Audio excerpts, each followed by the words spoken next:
I brought the wrong pages. That's your Maria. I'll have to run quickly. Oh, Deja. Break this. Chamazon. Me Aguma Deja Kwashain. Or in any Kiniki or some. The big human, yeah?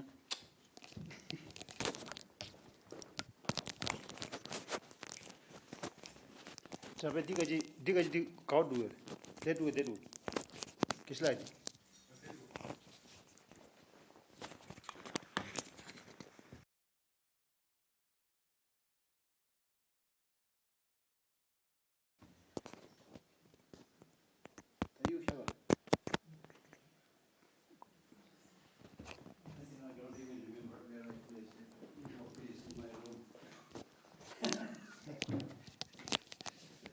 You can just talk off the top of your head. Yeah.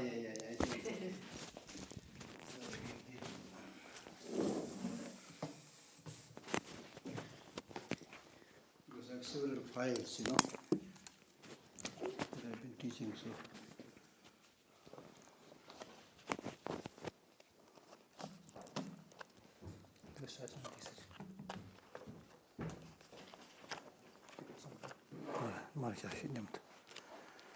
No, nothing now. Emptiness. Okay. Welcome. So we were discussing about the preparatory practices for meditation, and we also discussed about the importance of having the right motivation, and we will now discuss a little bit about the importance of collecting merit and purifying the negative deeds.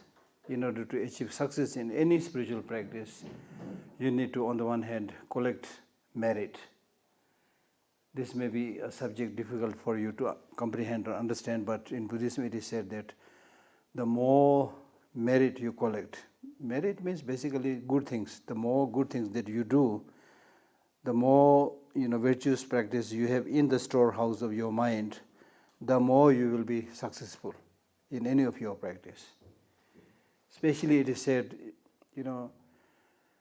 if you are to invite a very important universal monarch or important person, then it is important that his road where he is traveling should be clear, and the place where you are inviting him must be clean and things like that. So similarly, when we invite these spiritual qualities like bodhicitta and so forth, then your mind must be pure, okay? And also remove the obstructions. It's just planting the seed, planting a small tree. You need to prepare the ground, make it even, and also remove the obstructions like stones and other things, Once one of my Tibetan friends who studied in Japan he studied agriculture in Japan for many years. So after he completed, one day he came to the settlement where I also belong to.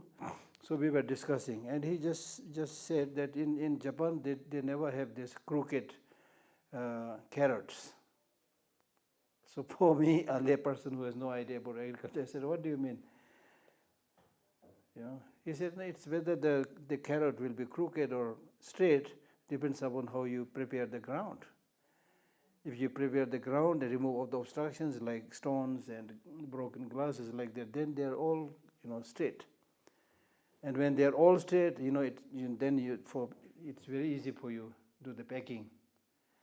So now in Japan, they have even started planting skewer watermelons, things like that. That was a long time back. Now I don't know where they are.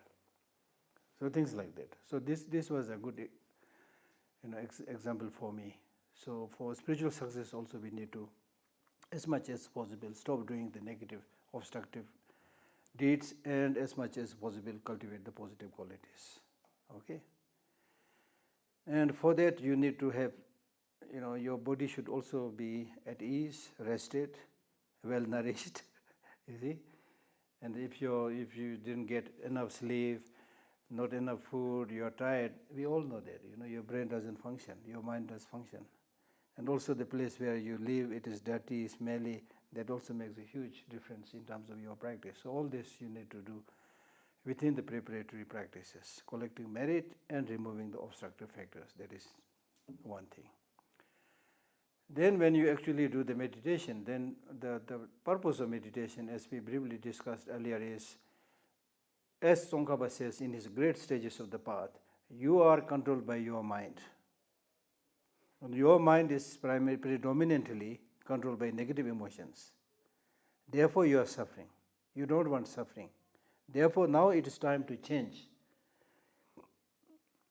That your mind is controlled by, you are controlled by your mind, that's not a big deal. But the mind which is controlling you is predominantly stupid, short-sighted, negative. That's the problem. From there comes suffering. You don't want suffering. We all agreed right on the first day that we all want happiness, right? So therefore, in order to have happiness, now you need to make your mind habituated with the positive ways of thinking, contrary to what you have been doing in the past. In the past, you are primarily addicted to negative ways of thinking, negative ways of living. Now change that. Now make it a habit that you make your mind habituated with the positive ways of thinking, positive ways of life. From there comes happiness and peace. So that's the meaning of meditation. Now there are so many types of meditation. Primarily two: analytical meditation, one-pointed meditation. I explained about this also a little bit earlier. One-pointed meditation means whatever you want to do in this life, if you concentrate, you will achieve many things. Not just religious practice, whatever you are planning to do, if you concentrate, give your full attention, put all your energy, do something, you will achieve much in a short time. If you do anything with half-hearted attempt, with distraction, you may be there doing something all the time, but you don't achieve much success. There's something we are all basically familiar, you see, right? But we were not able to put that attempt, make that effort. So now we must make that effort. And there are many reasons that you should make that effort. One reason is time and tide waits for none, as we say. Unless today is the time, not tomorrow. Because death is definite. Time of death is indefinite. You can't say, I'll do next year, I'll practice next year, or even next day. Because before that, the next day, the death might come, or sickness might come, other distractions, obstructions might come. So seize the opportunity. Just like an unemployed person looking for the job, If an unemployed person looking for a job for a number of years and has really run out of all his money, and then as and when he sees an opportunity to do something, he will grab that opportunity, apply for that, you see. So similarly, we need to seize this opportunity and start doing from today onwards. Even if it is like 10 minutes, 20 minutes, 30 minutes, we have to start doing. Right? That's very important. That's why, this quotation may be relevant here also. Martin Luther King said, if you can run, run. If you can't run, walk.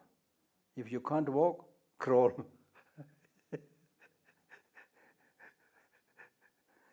Right? So like that, depending upon our time, capacity, at least start doing something. Okay? So one-pointed meditation. And then analytical meditation. Analytical meditation is even more important than one-pointed meditation. Analytical meditation is something that we do all the time actually. With this human intelligence, we normally analyze. When you hear something, you analyze the content of that talk, that speech, right? Or when you are going somewhere, at least you do some analysis. We are not very good in that. We get again distracted all the time. But so analytical meditation is something that we do all the time, right? So now you need to do this analytical meditation, especially in the areas and subjects which is relevant. like impermanence, emptiness, interdependent origination, things like that. Preciousness of human life, things like that. Not any analytical meditation, right? So these are two. Then what kind of meditation you should do also depends upon what kind of temperament you have. What are your physical constituents? What are your mental temperament? If you are somebody who has more attachment, for example, if you are somebody, if you are somebody who has more attachment, you can find that out. For example, if you like listening to a lot of music, if you like a lot of delicious food, and you are fond of singing and dancing and playing with others, that means you are a person with more attachment. So for such a person, meditate on something, the ugly side of the human life, right? Because when you get attached to so many things, those objects towards which you develop attachment seems attractive, and you get stuck into it. So not to get stuck into it, you need to get a holistic picture of that object. So meditate on impermanence, right? Things like that. Then the actual nature of the body, things like that. And then if you are somebody who is very arrogant, then meditate or do analytical meditation on in the cosmology. The number of stars, number of aggregates, number of constituents, their nature, do all this kind, almost like the scientific experiment. There's so much to study, so much to learn. Your arrogance will come down. I know nothing. Even Einstein said he used only maybe 5-6% of his brain, not more than that. So imagine us, we may have not used even 1% of our brain. And he said, if I'm able to use a little bit more, I can easily create miracles. Miracle basically means if you are able to do something which others can't do, that is miracle. Right? So we must use that brain, that intelligence that we have. Okay? And when you do that, then you actually become very humble. People who are really, really educated, they are humble. People who are not so educated but who had parroted, studied a little bit, jack of all. These people are jack of all, master of none. These people are very arrogant because they know a little bit of something, everything, but they really don't know anything properly. Then these people become arrogant. Okay. Then if you so there. If you want to know more about these things, then you should read this Aryadeva's 400 verses, where he clearly explains, if you are a person with predominant attachment, what kind of meditation you should do, or if you are a person with more anger, hatred, what kind of meditation you should do. In the case of the teachers also, if you have a student who is more, who has more attachment, then he should be treated a little bit more roughly.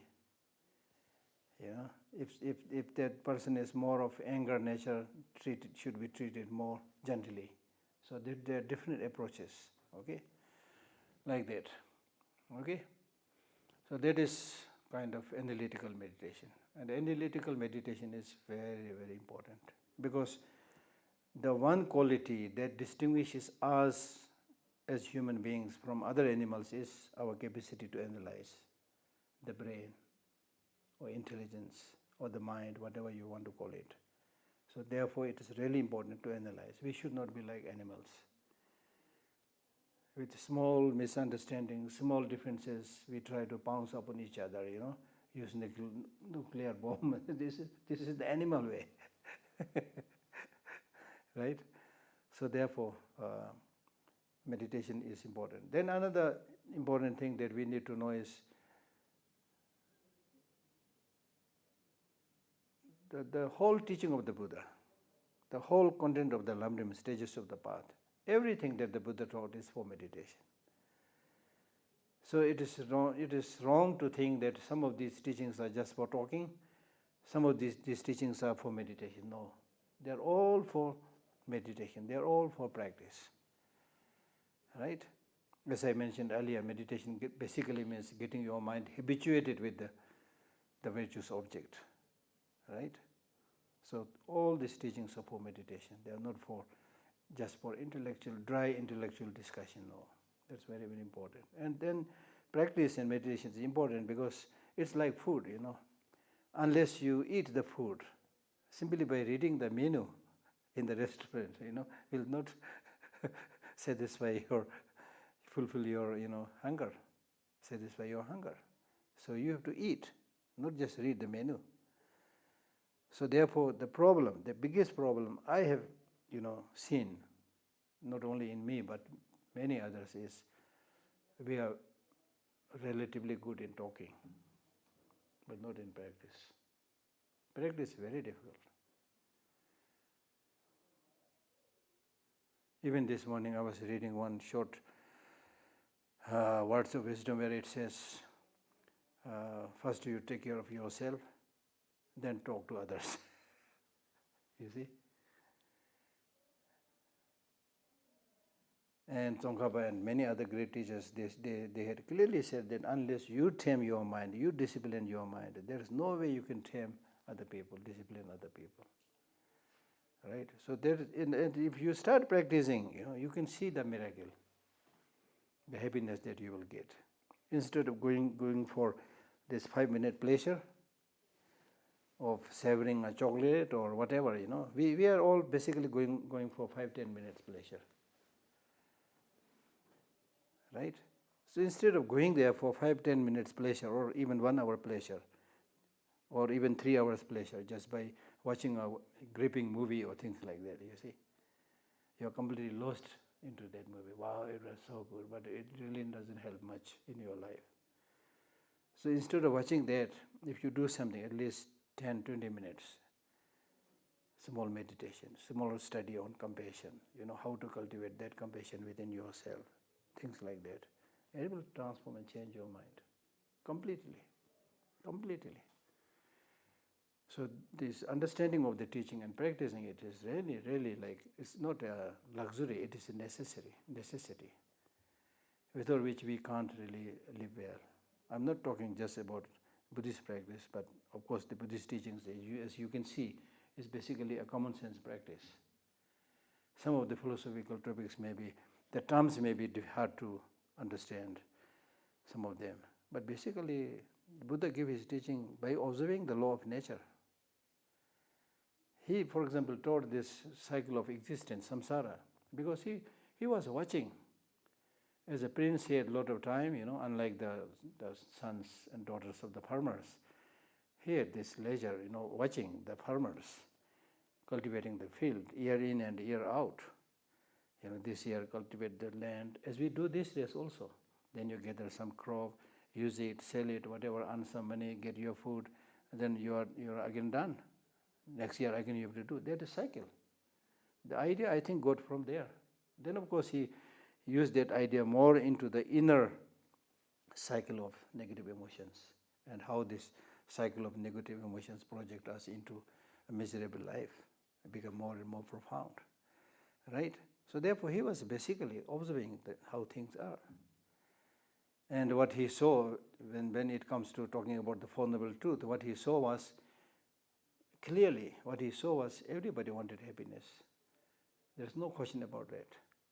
And nobody wanted suffering. There was no question about it. He was able to see this very clearly. Everybody wanted happiness, but they are not getting enough of that happiness. Nobody wanted suffering, they are getting enough, more than what they wanted, you see. So then he said, if they want happiness, is there a cause for happiness?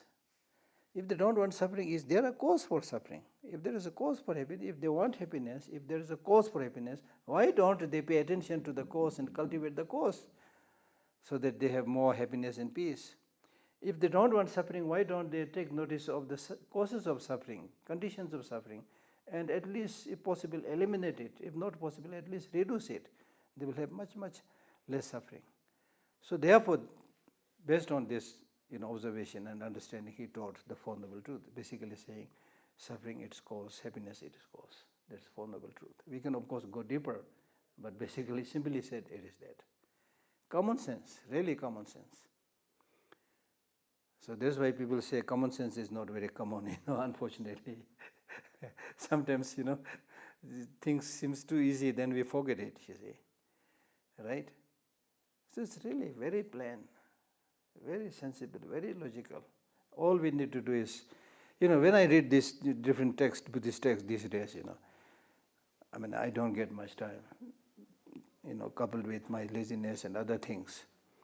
But the books are here, in my room also, not in the library, in my room also, completely surrounded by books. I'm a lover of books of all kinds. But when I read some of these religious Buddhist texts a little bit, true, 100% true. Yes, amazing, amazing. Always that kind of appreciation comes. It's so true. And these days also in my discourses, in a challenging note, I tell people, if there is a better way, our end purpose is to have long-lasting peace and happiness, right? And if there is a better way and a shorter way than Buddhism or any other spiritual practice, go for it, of course. You have every right to go for that. Choose that. Maybe there is one. With the speed of science and technology, maybe if there is one. But so far it doesn't look like there is one. Smart pill is not the solution. Right? Hashish and LSD, they are of course not the solution. They'll make you crazy for 5-10 minutes, then again back to square one, right? Right? So they are not solution. Then what, science? No, science is talking only about, science has made great many discoveries, but in a way, yes, it contributed much in making our life. You can live in a now air-conditioned room, you can have the light, you can reach different parts of the world, quickly, easily, there are so many good things are also there. But if you look more closely, it has helped us only to run more.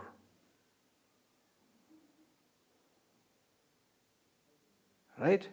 Now everybody says, I'm busy. Actually, today you should be less busy, because what has been discovered by science and technology are supposed to be facilities. So how this is a paradox? This is paradoxical to say that you have more facilities, but you have to run more. So that's why His Holiness several years back he has been saying that, we should at least work for like half a day. Half a day we should really use our human, capacity, nature, fulfill our curiosity, go to different places, whatever, things like that. That should be there, but no. Very difficult. Everybody says, I'm busy, busy. You're on your deathbed, still you will say, I'm busy, I can't die, I'm busy. So there are many things which is not going in the right way. Now look at this many other discoveries about which I don't know, but scientific discoveries. The latest one is artificial intelligence, you see. Metaverse, artificial intelligence. There are many good things. For example, you use artificial intelligence and metaverse, and then you can really have the whole class of a great teacher here, listen to it. So there are good things like that. I am a layman, I don't know much, but the little bit I know is something like that. That's good. But on the other hand, they are making you even more hallucinated. And we are very fond of running after hallucination, you see. We are running so much after these shiny gadgets because we are like small kids. We have no control over ourselves. We simply want to watch something, We want an area where we can get distracted. You want an area where you can get lost, It was so wonderful, in what sense? Right? So this is exactly what this technological, achievements are doing. I am very, very scared. Imagine, I'm supposed to be a little bit, versed in English and things like that, But it's so difficult to go to a bank, so difficult to go to an airport, But they are more and more advanced. It's basically for a few rich people. For poor people, they'll get completely lost. They have no idea what is happening with their bank account. They have no idea which button to push. It's really, really too much. Really too much. Now we don't know how to live on this planet. We're thinking about going to the moon. Right?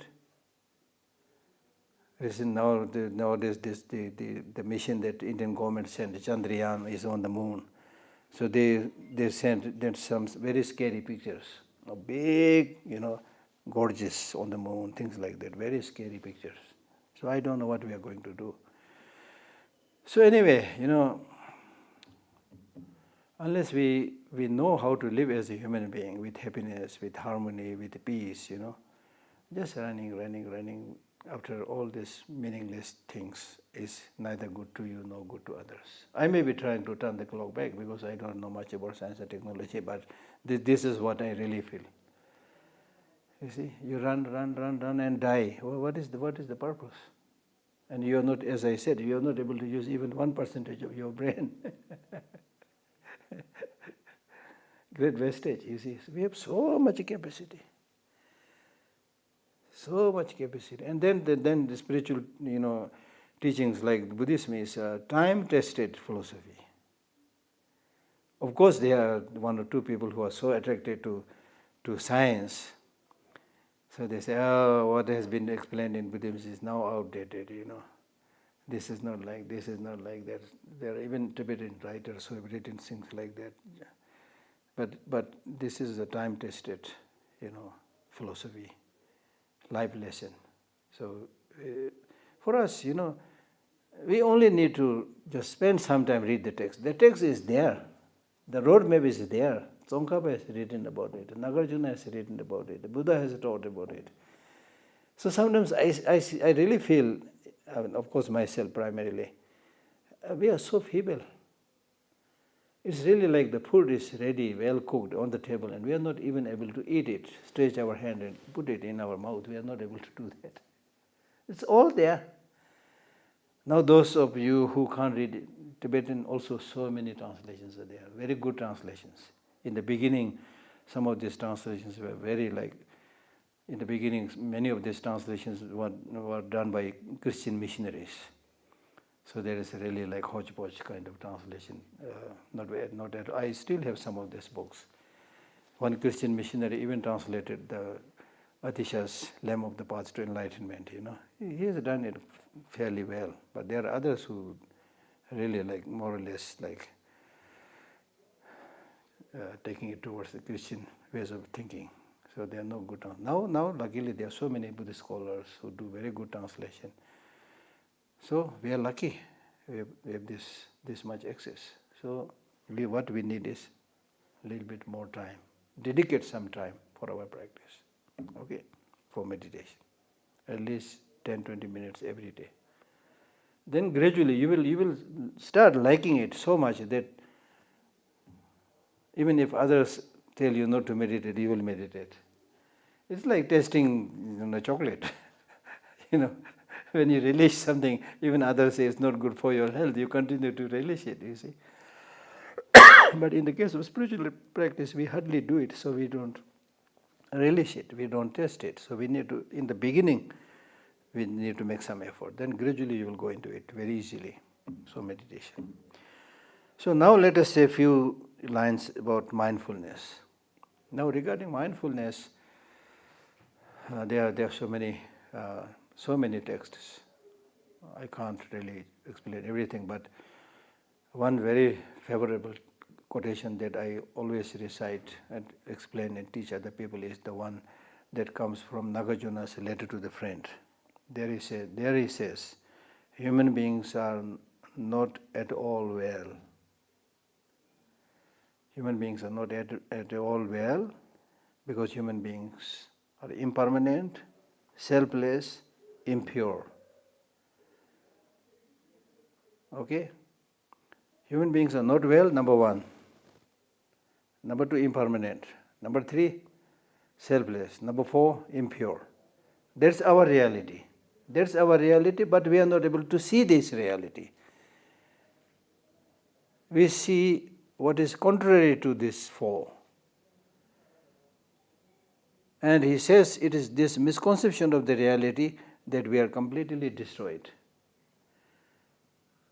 So, we are not at all well, but we think we are well, I'm fine. So being well or not well is not just temporary feeling, but if you look at the state of your whole psychophysical aggregate, which is predominantly controlled by negative ways of thinking, right? So you're not well, of course, in that sense, right?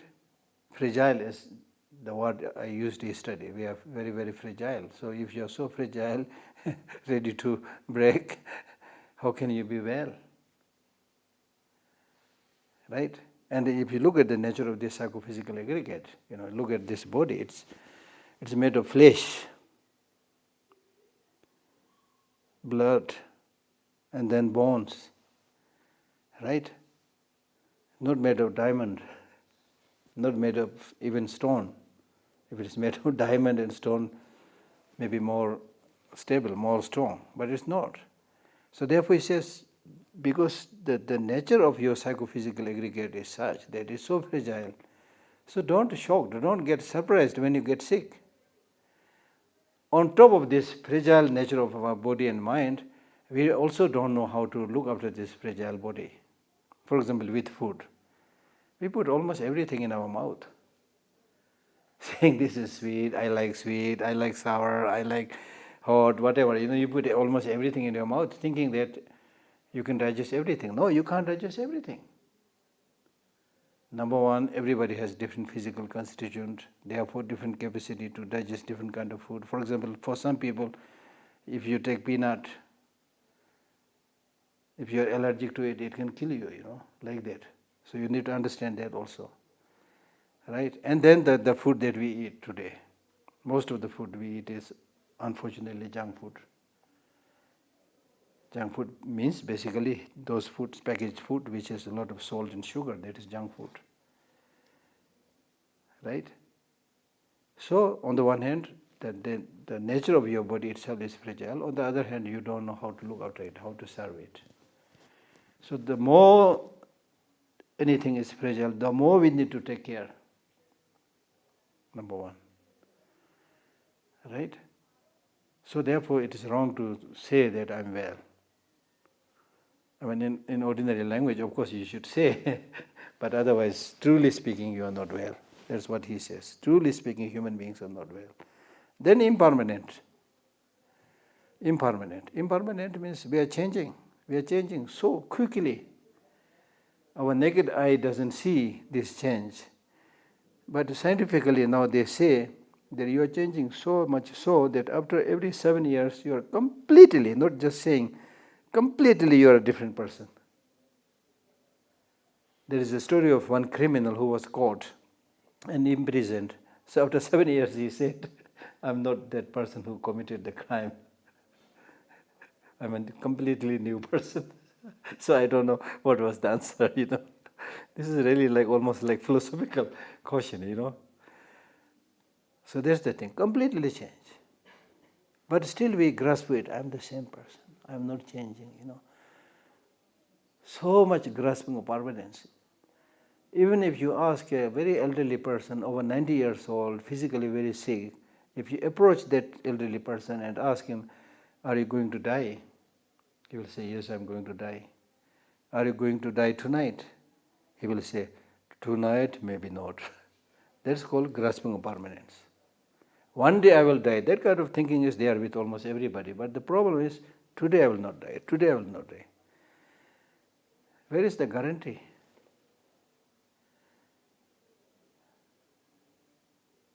So because of this grasping to permanence, because of this planning to live long, you need so many things. You need to buy a house, you need to buy a swimming pool, you need to have cars, so many things. The other day I give you the example of this Kangra fort, you see. Now it is in ruins. Right? So again, I'm not saying that you should not have anything, but what I'm saying is, if you have a very good understanding of this, then you need a minimal of things, not so much. It's our greed that is always asking for more and more things. As Mahatma Gandhi said, there is enough for everybody's need, not enough for everybody's greed. And it is this greed which is today destroying the whole planet. this horrible monsoon, which brought about so much destruction in, for example, in this state, Himachal Pradesh, is also because of primarily of our doing.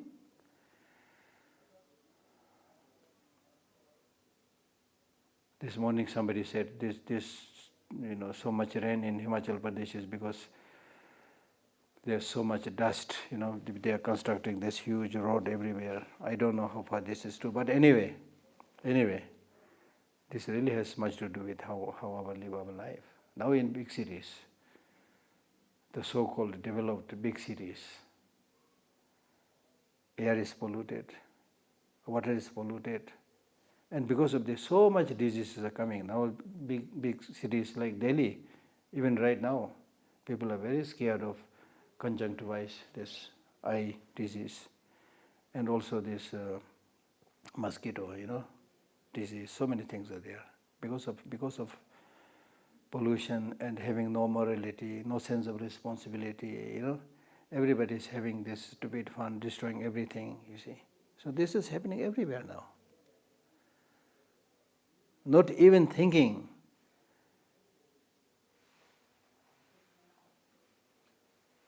The natural resources based on which we make development is a physical resource. It has a limitation. Your forest, your natural resources, minerals, they have limitation. So how can you make unlimited progress from limited resources? You will only end up destroying the planet completely, which is happening now. Which is happening at a very quick speed. It's happening, unfortunately. Right? So therefore, unless we understand these basic things and maintain some kind of sense of contentment, even if you become the owner of this whole world, then of course you try to go to the moon and then, things like that. It doesn't make much sense to me. I may be stupid, yeah? So that's the thing. So, see what is impermanent as impermanent. And then, impure. Look at our body. It is impure. If it is very pure, then why should we wash every day? Look at what comes from your nose, what comes from your ear, what comes from your mouth, and things like that, you see.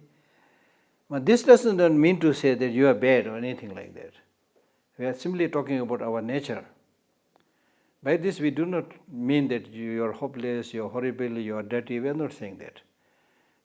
Because of this, Shantideva, right in the beginning of his text, Bodhisattva way of life, he says, even though you have adopted this impure body, but you can transform this impure body into the body of the Buddha, provided if you cultivate this altruistic mind of bodhicitta in your impure body, you become a bodhisattva, you see.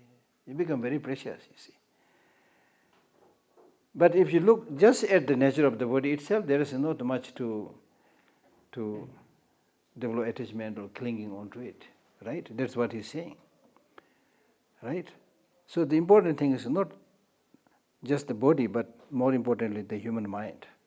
Body also, comparing to body of many other animals, human beings have very special body, a special brain. Of course, there are shortcomings also, as I mentioned, because it's important to understand these shortcomings to develop renunciation that will provoke you to more spiritual practice. It is for their purpose, right? And then also the reason is because it is because of this too much clinging to this body that we get entrapped in the samsara. So therefore we talk about these 4 types of practice of mindfulness. Mindfulness of the body, mindfulness of the feeling, mindfulness of the mind, mindfulness of phenomena. So mindfulness of the body means, as I already mentioned, if you look at the body itself, it is really impure, fragile, impermanent, things like that, right? But because of your attachment to this body, your feeling, your wish to have that happiness, that you get entrapped in the samsara. So if you have a proper understanding of this nature of your body, you will be able to understand the First Noble Truth, the truth of the suffering. And then when you reflect on the second practice of mindfulness, mindfulness of the feeling, then you will be able to understand that this attachment to the body comes because of the feeling, the desire for happiness, desire for pleasure. So that is the cause for the second noble truth, the true origin of suffering. Okay? And then this feeling arises because of your attachment to the mind, thinking that this mind is yourself. Okay? So because of this, the feeling arises. So therefore, if you understand this nature very well, that the mind itself is also conditioned, that it will come to an end, there are pleasant mind, unpleasant mind, so many things, afflicted mind, so many things, then with this understanding you will be able to enter into the path of cessation, the third path. And then finally, if you maintain this practice of mindfulness of the phenomena here primarily talks about the negative emotions, and in general you can include all kind of phenomena. If you look at the nature of all phenomena, none of these phenomena have inherent independent existence. Now this mindfulness itself is, in some texts it says that mindfulness itself is one-pointed meditation. But majority of the texts say that this is analytical meditation. Mindfulness is a wisdom. Okay? Because when we talk about mindfulness of the body, mindfulness of the feeling, mindfulness of the mind, mindfulness of the phenomena, we are basically talking about the lack of inherent existence of the body, lack of inherent existence of the feeling, lack of inherent existence of the mind, lack of inherent existence of phenomena, all phenomena. This is very clearly explained in the wisdom chapter of Shantideva's Bodhicharya Avatara. It just talks about emptiness.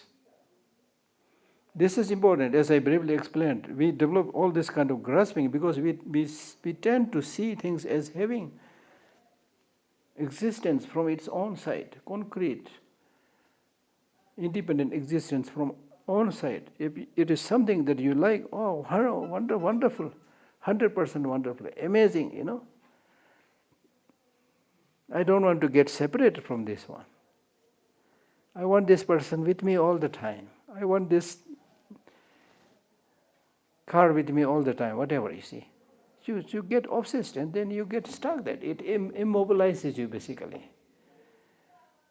Attachment is really like Tsongkhapa in his great stages of the path says that attachment is like a drop of oil that falls on a piece of cloth. When the drop of oil falls on a piece of cloth, it just sinks into that piece of cloth, gets stuck there. So similarly, when we fancy something, like something, especially with attachment, then we are just drawn towards that side. His Holiness once demonstrated this in front of me. He was talking to some other people. He said, when you have this excessive attachment to somebody or something, you are basically, it imbalances you. You're tilted towards that, you see. When your body is kind of, mind and body is tilted towards that object that you fancy it, then you are imbalanced, you are about to fall. It's a very good example, right? And then similarly, if it is an object that you don't like, then not only you say you don't like, but you say, this object is horrible, this is negative, 100% horrible, this person is 100% horrible. I don't want to see his face. I don't want to see her face. The Tibetans might say, how can we have dialogue negotiation with the stupid Chinese leaders? It's people like His Holiness who say, let us have dialogue negotiation, For us, so difficult to accept this. To sit with the Chinese, to have negotiation, dialogue with the Chinese, who without any rhyme and reason invaded our country, looted and destroyed everything, still they are destroying each and every aspect of Tibetan culture. How can we have a dialogue, negotiation with them? We don't even trust them. We get this kind of feeling. You see, there are people who have this wider understanding, deeper understanding. They say, no. All problems should be solved through negotiation, through dialogue, through sitting, through understanding. That's the thing, you see. But it's not easy because the other side to whom you want to have the dialogue, they don't have any of this understanding of interdependent origination. They know the language of the atom bomb, language of the gun. Forget about Tibetans, they don't even care about their own people. I don't have to elaborate this, you see. I'm just giving you an example. I'm not trying to especially use this platform to talk about the Chinese mistreatment. But this is the truth. This is the truth. So it's very difficult to convince people about the importance of negotiation dialogue in today's world. And His Holiness, even His Holiness himself, on many occasions, he said the problem with the Chinese government is that they have mouth and no ear. A very powerful, simple, easy to understand statement. They have mouth because, we sent several delegations supposed to dialogue about the Tibetan problem. So what they do is, the first 2-3 hours they give long lecture, welcome, then long lecture. Then say, oh, it's lunchtime. Then another maybe long lecture. Oh, let us go and watch a movie. This is what they have been doing, you see. So they have mouth, no ear. They don't want to listen to the problems of Tibetans and things like that. Right? So this is just an example. In our ordinary case also it's like that. We are good in lecturing upon other people, but we don't want to listen to their problems, their difficulties.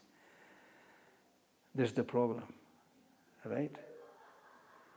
So therefore, once you understand that there's nothing whatsoever that has concrete, inherent, independent existence.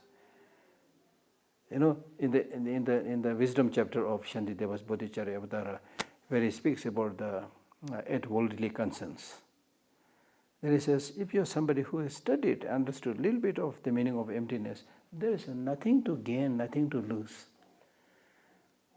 A very powerful statement. For those of us who have no such understanding, then there's so much to lose, so much to gain just by fighting over even small things, There's nothing. Even if you look at your body, it's really like bubble. And it's really amazing, maybe you or somebody we can collaborate and do something. I've been really thinking about translating some of these Buddhist teachings into some movies. For example, at the Buddha's time, the Buddha said this physical form is like a bursting of bubbles. Now you can show it through scientific finding, this body. Use a powerful microscope, whatever, and then you can see it's just bubble, nothing else. You can show it now. I don't know how Buddha came, about this. There are so many other teachings. Once I was reading a Buddhist philosophical book written by this quite famous professor, David Kalufana. There, I think she says that if you read the Buddhist teachings, there's one level which you can also say, yes, I agree. So normally Buddhist people who for the first time listen to Buddhism, they say, oh, it's something that I've been thinking about. It's a common sense thing, of course. Then there is another level where you can probably figure out a little bit, but not so sure. Then there's another deeper level where you have really no idea what they are saying. For example, the different features of the spiritual paths, the 5 paths, 10 spiritual grounds. If you reach the first path, this will be the qualities. This will be the features in detail. Just like you're moving in Chandigarh or Delhi and saying, okay, you go there, sector number 5, 10, whatever, you will find this cloth there, you will find, utensils there in this sector, things like that. Somebody who is like that, how can somebody explain this if none has traveled on such a spiritual path? Right? So there's the beauty. There's the beauty. The more you think, the more you reason out, the more you study, you will be able to figure out, yes, Just as this level of teaching was correct, this one also seems to be correct. Right?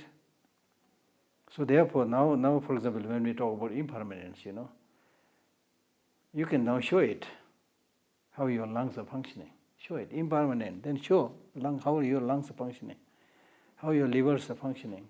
Why it is important that you take care of yourself. You see? I mean, it's and Nagarjuna in his letter to the friend, he said, your being able to go to sleep and your being able to get up next morning alive is a miracle. Now you can demonstrate this by showing how the internal organs are functioning. Don't take it for granted that you will breathe in and breathe out and always breathe in, breathe out. No.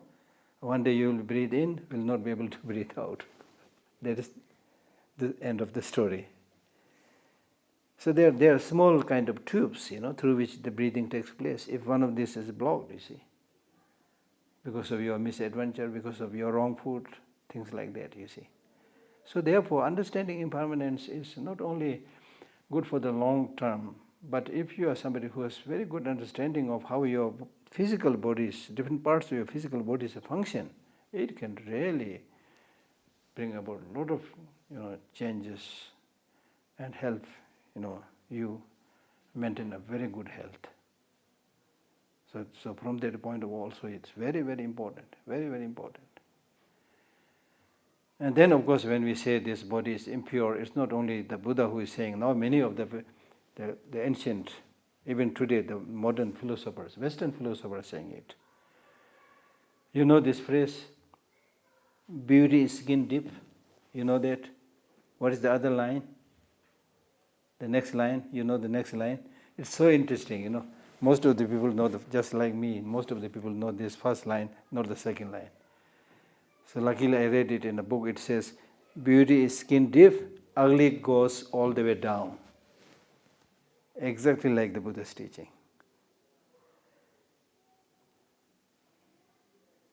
And there were scientists who, ventured out and tried to create a human being. First they explored what kind of chemical substances are necessary to make this body. And he found out that most of these stuffs you can buy from the market. Some of them are easily available, some of them a little bit difficult, But still, even if you're able to get all these materials, you can't create a human being. So there's so much room to study. And also now the science today is saying all the thinking process takes place with the function of the brain. Apart from the brain, they don't talk about non-physical thing called mind. But they are still surprised, saying that just to do one thinking, there has to have so much, cooperation among these nerve impulses and whatever you call it. The synchronicity is unbelievable. It's happening, they are able to see it. And why this is happening, they are not able to tell it. So possibly because there's other thing called mind, whatever, you see. So it's a very, really, really fascinating area to study and explore. Right? So there's the thing. So therefore, not only Buddhism, but many of the philosophers, I have over the years collected a lot of articles, talking about similar subjects that Buddha is teaching on impermanence. They don't use the word emptiness, but similar kind of words, For example, about the person. If you try to pinpoint the person, where is the person? Then we say his head, hand, leg, body, no person. Mind is not the person. Then where is the person? Then we conclude by saying it's only designated. Now some of the Western philosophers say I is a very slippery notion. Slippery. You thought you'll catch it, but you slip. You're not able to catch it. So many, not only Buddha, but many thinkers have, over the last several thousands of years, right from Aristotle and Plato, several thousands of philosophers paid attention to all these things. So the idea is really very similar to what the Buddha has taught. So this is very useful, because it's not just the Buddhist teachers or Buddha saying, but others also coming to the same conclusion. A few days back I was, reading a book which was not directly talking about emptiness but about some of the reality. And then in that text it says,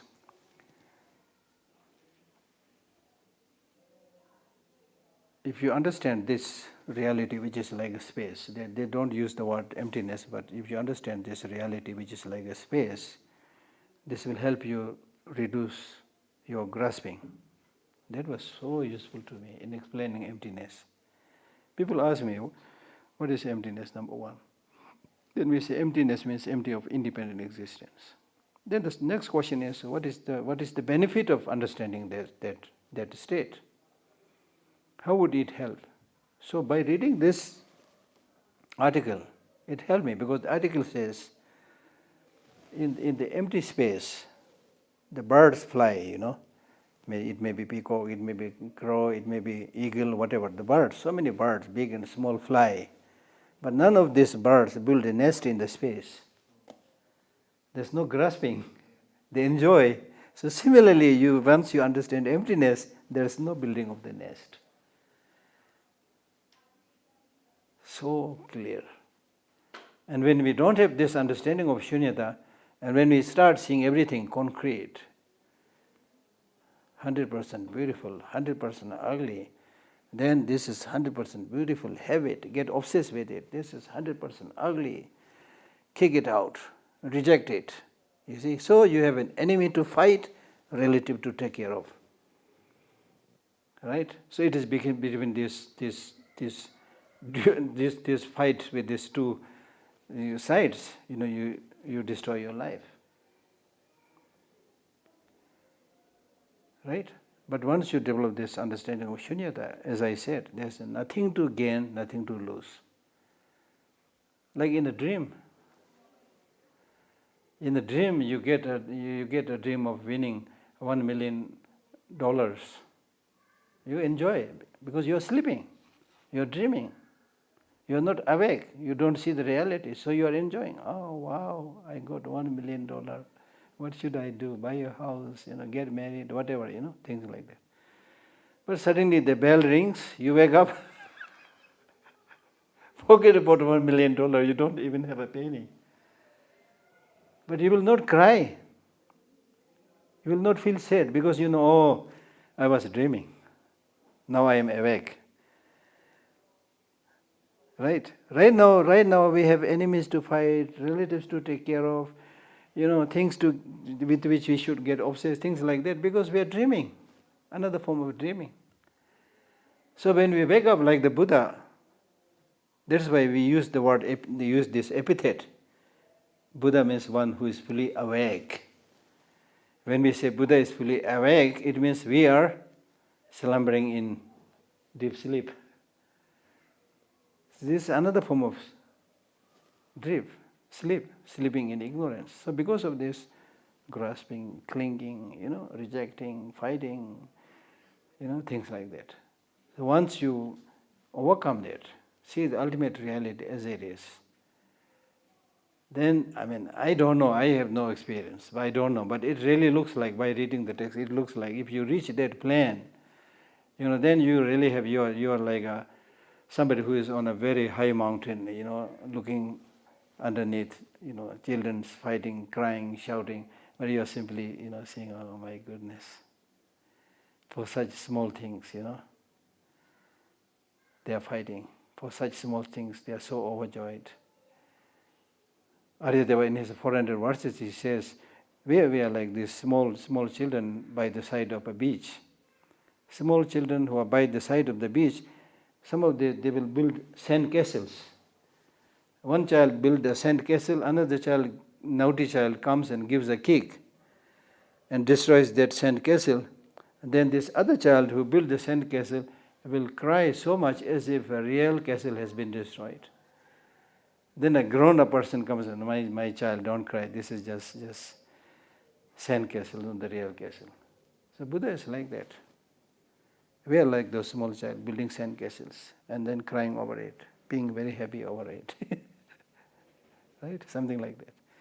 So that is really the purpose of this meditation on mindfulness. And once you meditate on this 4 types of mindfulness, for example, with your body, when you see this fragility of the body, the impurity of the body and so forth,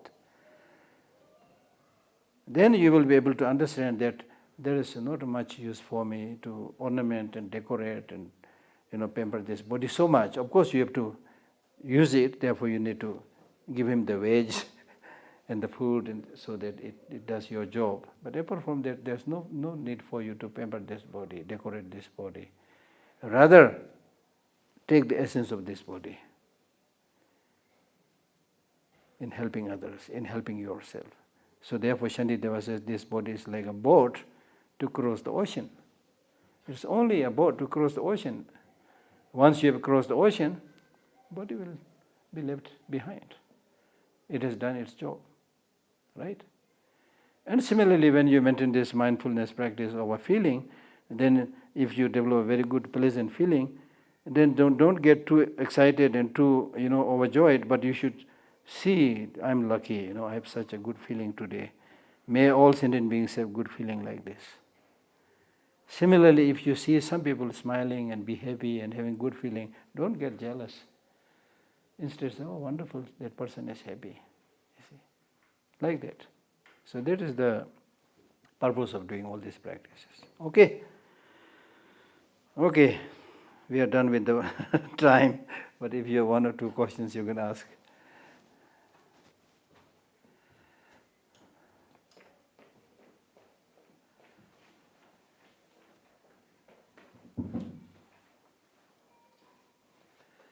Duwe ring online tiwa duwe yujmare. Oh yeah.